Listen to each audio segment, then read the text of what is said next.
What is the difference between witchcraft and manifestation? So many people out there don't even want to talk about witchcraft, but instead they want to talk about the law of attraction and the law of assumption, and they kind of think that the two things are different. They are actually not. So stick around for this video. Hello everyone, my name is Naya and welcome back to my channel. On this channel we talk about witchcraft, manifestation, law of assumption, and so much more. And today again I'm in the beautiful shop, the Moon Temple in London, Acne, to record my videos. And this shop is owned by the Witch of Acne, which is one of my best friends, and she has this amazing shop, and that's why I wanted to introduce you guys to the concept of witchcraft in regards to manifestation and how the two things are different from each other, if there are any differences. And by the way, if you guys are interested in the items that she sells at the shop, you can visit it in London, as well as the link is down below. But now, what is witchcraft, and what is the difference between witchcraft and manifestation? None. There is no difference in and of itself between witchcraft and manifestation. Witchcraft is a practice that has been used since ancient times to manifest certain outcomes. And actually one of the first, the greatest, in my opinion, alchemists, magicians of all time was Solomon the king. Solomon was conjuring spirits and angels and demons and entities and egregore, what Vadim Zealand would even call pendulums. And by the way, I will make videos on what egregores are, what pendulums are, and all these other esoteric concepts. If you guys are interested in, just leave the comment down below. But essentially what Solomon did was able to control energy thought forms that were generated by the collective consciousness in order to produce very powerful outcomes. And the way he did it was through seal magic, that I even have videos about, and through the clavicula of Solomon. So when we look at witchcraft in history, we are only seeing patterns of manifestation, rituals, spells, energy work that are created to create effects into the world. It's the same thing as manifesting. Now, when it comes down to law of attraction, law of assumption, or the law in general, what many people fail to understand, maybe because they don't know about it, is that actually the law is much more ancient than New Age philosophy and spirituality. The law of assumption or law of attraction, they are the same goddamn thing, comes from the 7 Hermetic principles. If you guys don't know what the 7 Hermetic principles are, they are principles that were written on a stone accordingly to the legend from Thoth, the god Thoth himself, the ancient Egyptian god, or even called for the ancient Greek Hermes Trismegistus. And these principles were translated into Greek, and they are now, you can find them at any library store under the book The Corpus Hermeticum. Sorry, my English is mixing itself up with Latin. So the Corpus Hermeticum is where you find the 7 Hermetic principles.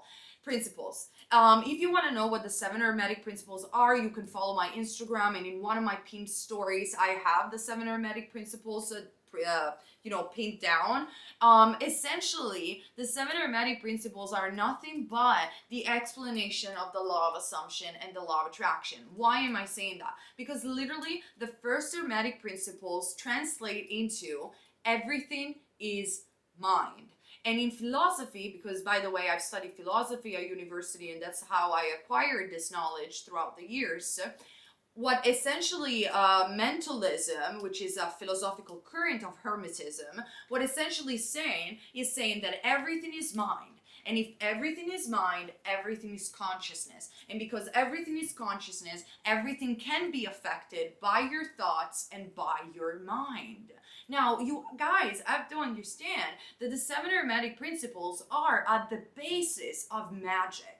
They are at the basis of any witchcraft philosophy, whether you are looking at Solomon magic, whether you're looking at Babylonian magic, whether you're looking at Egyptian magic, or any form of practices, is rooted into the idea that the human mind can affect the 3D reality. Same as manifestation. So essentially, what are rituals? What are spells, and how they differentiate themselves from manifestation? A spell, or a ritual, it's nothing but a creation of a thought form, a creation of an energetic stream condensed into that singular perspective, into that singular act that goes out there in the world and creates.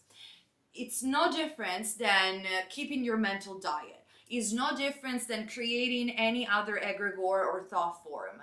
But it can be very powerful to do spells, especially if you believe in them. Because when it comes down to spell, you're utilizing a lot of objects and rituals that are carved in order for your subconscious mind to enter the wish fulfilled. Because let's say, for instance, that you're doing a money spell, and therefore you're using oils, you're using a money jar, and in the act, let's say that this skull, for instance, will be my money jar, and I am putting lavender on, I am putting money inside, and in the act of doing this ritual, my thoughts are creating the wish fulfilled. I am, in the act of doing this ritual, creating an energy thought form that essentially says, I am going to have the money. So by creating this ritual, my subconscious mind is going to absorb the act of doing the ritual, exactly as affirming, exactly as doing any visualization, condense a thought form, and when the spell is over, because you have used your energy to create this thought form, most of the witches and most of the alchemists out there, they will say, it's done, or so it be.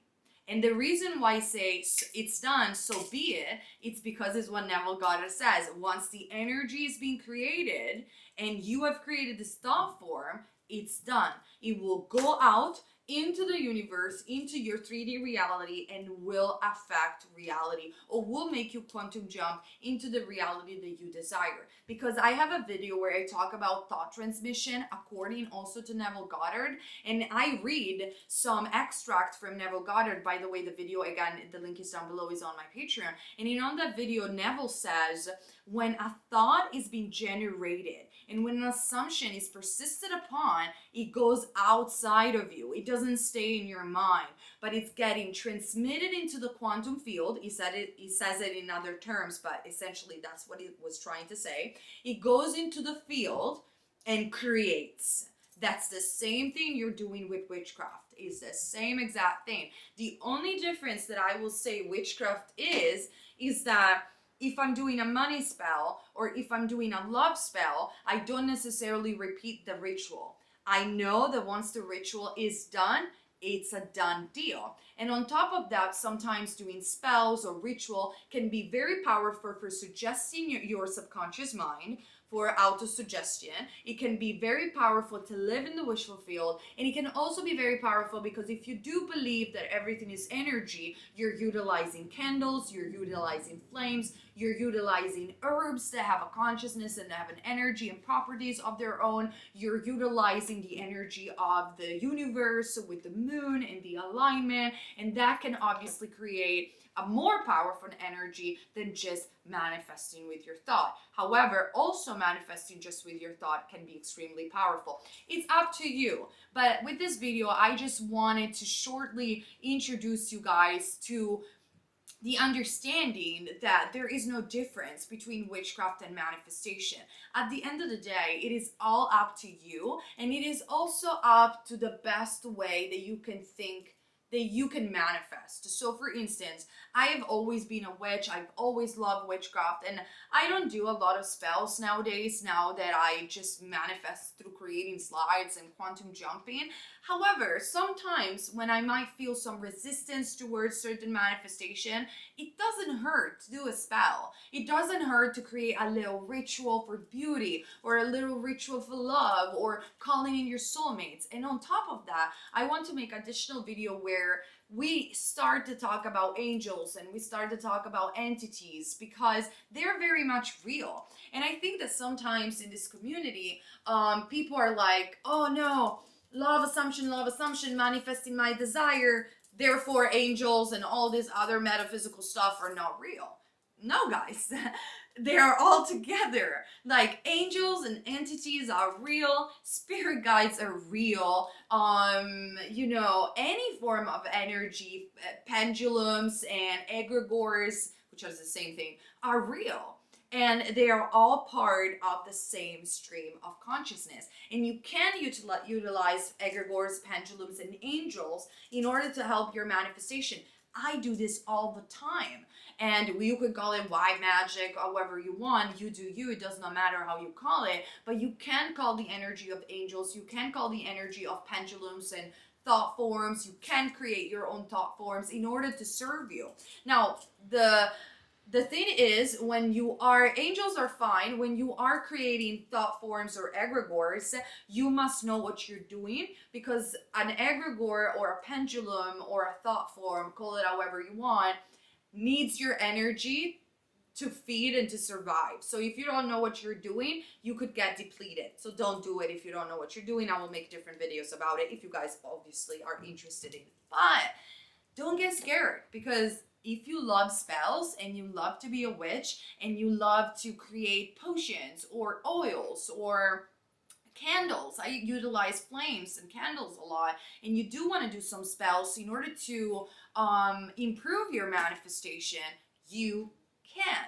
Especially if it makes you feel good, if it makes you enter the wishful field even more, if you feel it's fun, and if you feel it's natural and it is a part of you. You can do it, because there is no difference between witchcraft and manifestation in and of itself. They all come from the same knowledge. And it is okay also if you don't resonate with it and you don't want to use it. Remember, guys, everything that I say comes from my personal experience, and I like to bring on this channel various topics so we can really expand our consciousness in order for you to find your best way to manifest that is personal, effortless, fun, and effective for you. Okay, you guys, I hope this video makes sense. Remember that I do have a course to manifest your specific person with the meditation to the blank state. The link is down below. You also find the meditation to the blank state, if you guys are interested, on my Patreon also for extra videos. Leave the comments down below and let me know your stories. Are you a witch? Do you like witchcraft? What do you think about it? And what do you think about it in relationship to manifestation? And I see you very soon on this channel. Bye!